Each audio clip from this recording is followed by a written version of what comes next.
Hello viewers, कैसे हैं आप। गर्मियों में ठंडी ठंडी कुल्फ़ी खाना तो सभी को बहुत पसंद है। और यही कुल्फ़ी अगर हेल्दी और पौष्टिक चीज़ों से बनी हो तो क्या बात है। न चीनी, न खोआ, न मिल्क पाउडर, न कॉर्नफ्लोर, सिर्फ ड्राई फ्रूट से ही बनी है यह पौष्टिक और हेल्दी कुल्फ़ी। और सबसे अच्छी बात यह है कि आप इसे उपवास या व्रत में भी खा सकते हैं। इसका टेस्ट बहुत ही शानदार है और बहुत ही गाढ़ी, क्रीमी और मलाईदार बनी है यह कुल्फ़ी। और बाज़ार की कुल्फ़ी की जगह अगर आप पौष्टिक कुल्फ़ी खाना पसंद करते हैं तो मेरी इस रेसिपी को आप ज़रूर देखिए। रेसिपी शुरू करने से पहले मैं मिक्स सीजन्स में सभी दर्शकों का एक बार फिर से स्वागत करती हूँ। तो इस खास कुल्फ़ी को बनाने के लिए लेंगे 1 चम्मच खसखस, 10 से 15 लेंगे काजू, 10 से 15 लेंगे बादाम और 1 चम्मच लेंगे तरबूज के बीज। अब मैं इसे रात भर पानी में भिगो के रख दूँगी 8 से 9 घंटे के लिए। और अगर आप जल्दी में हैं तो कम से कम इसे 3 से 4 घंटे ज़रूर भिगो के रखें। अब मैं बादाम को छिलकों से अलग कर लूँगी। यदि आप चाहें तो कुल्फ़ी में छिलके के साथ में बादाम इस्तेमाल कर सकते हैं। अब एक मिक्सर ग्राइंडर जार लेंगे और उसमें हम सभी ड्राई फ्रूट्स को एक साथ डाल देंगे और उसमें 1 चम्मच दूध या पानी डालकर एक महीन सा पेस्ट बनाकर तैयार कर लेंगे। और दर्शकों, अगर वीडियो पसंद आ रही है तो इसे लाइक करें, फ्रेंड्स और फैमिली के साथ में शेयर करें और सब्सक्राइब भी ज़रूर करें और बेल बटन आइकॉन प्रेस करें, जिससे मेरी नई नई रेसिपीज़ की नोटिफिकेशन आप तक पहुंचती रहेगी। यहाँ पर मैंने ड्राई फ्रूट्स को पीसने के लिए 1 चम्मच दूध का इस्तेमाल किया है। आप यहाँ चाहें तो पानी का इस्तेमाल भी कर सकते हैं। मैंने यहाँ पर ड्राई फ्रूट्स का एक फाइन पेस्ट बनाकर तैयार कर लिया है और नज़दीक से देखें तो यह टेक्स्चर में बहुत ही क्रीमी है। और दर्शकों, वीडियो को आप अंत तक देखें, जिससे आपको रेसिपी समझने में तो आसानी होगी, साथ में आपका कोई स्टेप भी नहीं मिस होगा और आप एक बढ़िया कुल्फ़ी बना सकते हैं। तो चलिए, अब मैं इस पेस्ट को एक कटोरी में निकाल के अलग से रख लूँगी। इसे हमें बाद में रेसिपी में इस्तेमाल करना है। सही तरीके से मलाई कुल्फ़ी बनाने के लिए आपको मैं एक टिप देती हूँ। इस कुल्फ़ी को सिर्फ फुल फैट दूध से ही बनाया जा सकता है और इस फुल फैट दूध में मलाई की सही मात्रा होती है, जिससे कुल्फ़ी स्वादिष्ट और मलाईदार बनती है। तो मैंने यहाँ पर आधा लीटर भैंस के दूध का इस्तेमाल किया है। इस आधा लीटर दूध में लगभग 7 से 8 कुल्फ़ी बनकर तैयार हो जाएगी। मैंने यहाँ पर एक गहरे नॉनस्टिक पैन में दूध डाल दिया है। अब मैं इसे लो टू मीडियम फ्लेम पर उबलने के लिए रख दूँगी। और दूध में एक उबाल आने के बाद गैस की फ्लेम को लो कर दीजिए और इसे 10 मिनट तक पकने दीजिए। हमें कुल्फ़ी के लिए गाढ़ा दूध चाहिए, जिसके लिए हमें इसे 9 से 10 मिनट तक उबालते रहना है। दूध को बीच बीच में हिलाते रहें ताकि दूध नीचे पैन में चिपक न जाए। आप स्क्रीन पर देख सकते हैं दूध यह काफ़ी गाढ़ा हो गया है। अब हम इसका नेक्स्ट स्टेप देखेंगे। अब इसमें डालें 8 से 10 केसर के धागे और इसे दूध के साथ अच्छी तरह से मिक्स कर लें। केसर डालने से कुल्फ़ी का रंग बहुत अच्छा आएगा और स्वाद भी काफ़ी बढ़ जाएगा।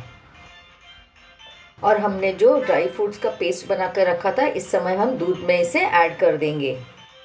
और ये जो सभी चीज़ें हमने पेस्ट में डाली है ना, जैसे काजू, बादाम, खसखस और तरबूज के बीज, इनकी तासीर ना भिगोने के बाद बहुत ठंडी हो जाती है। तो खासकर गर्मियों में आप ड्राई फ्रूट्स को भिगो कर ज़रूर खाएं। और इस पेस्ट से आप बहुत अच्छा मिल्क शेक भी बना सकते हैं। और अब हम दूध को 5 से 10 मिनट तक लो फ्लेम पर उबलने देंगे। आप देखेंगे जैसे जैसे दूध उबल रहा है वैसे वैसे दूध और भी गाढ़ा होता जा रहा है। इसमें जो हमने ड्राई फ्रूट्स का पेस्ट डाला है ना, वह फूलने लगा है और इस वजह से दूध हमारा काफ़ी गाढ़ा होने लगा है। आप देख सकते हैं दूध में मैंने कॉर्नफ्लोर का इस्तेमाल नहीं किया है, फिर भी दूध यहाँ काफ़ी गाढ़ा हो गया है। आप इसकी रबड़ी भी बना सकते हैं, यह इतना गाढ़ा हो चुका है। और दर्शकों, आपने भी पहले इस तरह से कभी मलाई कुल्फ़ी या शाही कुल्फ़ी बनाई है तो मुझे कमेंट बॉक्स में ज़रूर बताएं आप कैसे बनाते हैं ये कुल्फ़ी। तो चलिए, अब इस दूध में हम डाल देंगे इलायची के दाने। आप चाहें तो यहाँ पर इलायची का पाउडर भी डाल सकते हैं। और अब इलायची के दाने डालने के बाद में मैं इसमें डालूंगी 1 चम्मच कटा हुआ बादाम और साथ में डालेंगे 1 चम्मच कटा हुआ काजू। इस तरह से कुल्फ़ी का एक अच्छा फ्लेवर भी मिलेगा और साथ में एक अच्छा क्रंच भी आएगा कुल्फ़ी में। और जैसा कि आप जानते हैं, मैं यहाँ पर बिना चीनी के कुल्फ़ी बना रही हूँ, तो यहाँ पर मैंने मिश्री का इस्तेमाल किया है। इसे रॉक शुगर भी कहते हैं। तो आप मिश्री को या तो थोड़ा बारीक तोड़ के भी डाल सकते हैं या इसी तरह भी डाल सकते हैं। मिश्री बहुत ही जल्दी दूध में घुल जाएगी। और अगर आपके पास में मिश्री नहीं है तो कोई दिक्कत नहीं है, आप चीनी से भी कुल्फ़ी उतनी ही स्वादिष्ट बना सकते हैं। अब हम फिर से दूध को 5 से 10 मिनट तक धीमी आंच पर उबलने देंगे, जब तक कि मिश्री दूध में पूरी तरह से घुल न जाए। आप देख सकते हैं दूध यहाँ काफ़ी गाढ़ा हो गया है और कुल्फ़ी बनाने के लिए यह एक परफेक्ट टेक्सचर है। तो चलिए अब हम गैस की फ्लेम को बंद कर देंगे और दूध को पूरी तरह से ठंडा होने देंगे। और अगर आप जल्दी में हैं तो आप इस दूध को फ्रिज में रख कर भी ठंडा कर सकते हैं। तो चलिए लगभग 1 घंटा हो चुका है, दूध को चेक कर लेते हैं। दूध यहाँ पूरी तरह से ठंडा हो चुका है और अब कुल्फ़ी बनाने की प्रक्रिया में सिर्फ एक स्टेप और रह गया है, उसे भी हम देख लेते हैं। कुल्फ़ी में अब हमें मलाई डालनी है, तो उसके लिए मैंने यहाँ पर मेरे घर का जो दूध है उसमें से मलाई निकाल के अलग कर लिया है। आप फुल फैट दूध को फ्रिज के अंदर रखें और ऊपर जो मलाई जम जाती है ना, बस ये वही मलाई है जो हम अभी कुल्फ़ी में डालेंगे। और जैसे कि मैं शाही कुल्फ़ी बना रही हूँ तो इसमें मलाई के बिना तो कुल्फ़ी का मज़ा भी नहीं आएगा। मलाई डालने से कुल्फ़ी और भी ज़्यादा क्रीमी टेक्सचर की हो जाती है। और मैंने दूध को गाढ़ा करने के लिए ना तो खोया, ना तो मिल्क पाउडर, ना तो कॉर्नफ्लोर का इस्तेमाल किया है, इसलिए यहाँ पर हम मलाई का इस्तेमाल कर रहे हैं। मलाई को आप दूध के साथ पूरी तरह से मिक्स कर लें।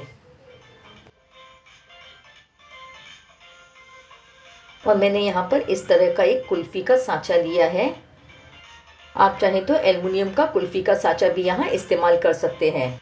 और अब कुल्फ़ी के सांचे में मैं चॉप किए हुए ड्राई फ्रूट्स डाल दूंगी।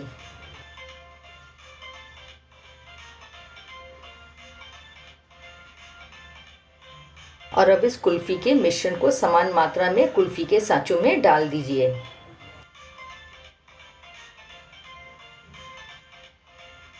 आप देख सकते हैं आधा लीटर दूध में मैंने लगभग 8 कुल्फ़ी बनाकर तैयार की है। और अब कुल्फ़ी के सांचों को आप इस तरह की कैप से पूरी तरह से ढक दें। और अगर आपके पास में इस तरह का सांचा नहीं है ना, तो आप कुल्फ़ी को इस तरह से एल्युमिनियम फॉइल से भी ढक सकते हैं, जिससे कि इसमें आइस क्रिस्टल्स नहीं जमेंगे। और मैं अब इस कुल्फ़ी के सांचे को 3 से 4 घंटे के लिए डीप फ्रीज़र में रख दूंगी।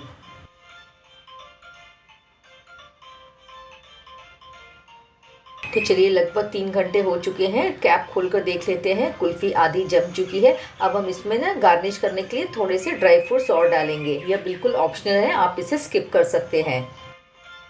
ड्राई फ्रूट्स को हल्के हाथ से प्रेस कर दें, जिससे यह कुल्फ़ी में अच्छी तरह से सेट हो जाए। और अब फिर से कुल्फ़ी के सांचे में कैप लगा दीजिए। अब मैं सभी कुल्फ़ी के सांचों में आइसक्रीम स्टिक फिक्स कर दूंगी। इस तरह कुल्फ़ी को आधी सेट करने के बाद में आइसक्रीम स्टिक लगाएंगे ना, तो आइसक्रीम स्टिक जल्दी फिक्स हो जाती है कुल्फ़ी में। कुल्फ़ी के सांचों को 10 से 12 घंटे के लिए मैंने डीप फ्रीज़र में रख दिया था। और अब हम चलते हैं, देखते हैं हमारी कुल्फ़ी कैसी बनी है। आप देख सकते हैं कुल्फ़ी यहाँ पर दानेदार, मलाईदार और बिल्कुल शाही स्टाइल की बनी है। और दर्शकों, अगर आपके पास में कुल्फ़ी का सांचा नहीं है ना, तो आप इसे किसी प्लास्टिक के कंटेनर में भी जमा सकते हैं। तो दर्शकों, मेरी इस रेसिपी को आप ज़रूर ट्राई करें और मुझे कमेंट बॉक्स में बताएं आपको मेरी ये रेसिपी कैसी लगी। वीडियो को अंत तक देखने के लिए आपका बहुत बहुत धन्यवाद। फिर मिलेंगे किसी और मज़ेदार रेसिपी के साथ। तब तक खाते रहिए, खुश रहिए और अपनी सेहत का ध्यान रखिए।